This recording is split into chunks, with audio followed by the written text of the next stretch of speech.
എനിക്ക് രണ്ടാറുണ്ട്. അതിലൊന്നിനെ ഞാൻ തനിക്ക് തരുന്നു. അതാണ് സോഷ്യലിസം. എന്റെ രണ്ടാടിനെയും ഗവൺമെന്റ് ഏറ്റെടുത്തുകൊണ്ട് എനിക്ക് 2 കുടം പാല് വീതം ദിവസം തരണം. അതാണ് കമ്മ്യൂണിസം. എന്റെ ഒരാടിനെ തനിക്ക് തന്നിട്ട് തന്റെ മുട്ടനാടിനെ ഞാൻ വാങ്ങണം. അതാ ക്യാപിറ്റലിസം. ഇത് ചെറിയറിയാതെ ഞാൻ തന്റെ മുട്ടനാടിനെ ഓട്ടിക്കും.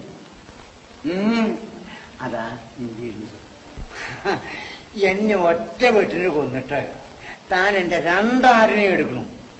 അതാണ് ഫാസിസം.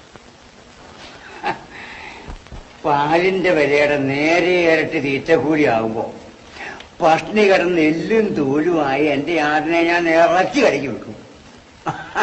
ഇത് വാങ്ങിക്കുന്ന ഹോട്ടലുകാരനത് ചിക്കൻ ചോപ്സ് എന്ന് പറഞ്ഞ് 80% മാട്ടിറച്ചി കൂടെ ചേർത്ത് നാട്ടുകാർക്ക് വിൽക്കും.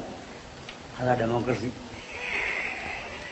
എന്റെ പെണ്ണാടിനെ വേലിക്കപ്പുറത്തും തന്റെ മുട്ടനാടിനെ വേലിക്കപ്പുറത്തും കുറ്റിയടിച്ച് കെട്ടിയെടുക്കും.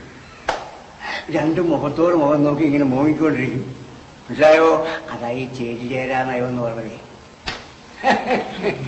രാഷ്ട്രീയേ ശുദ്ധ തട്ടിപ്പ്. അല്ലാണ്ടെന്താ ഈ ഉദരനിമിത്തം വികൃത വേഷം.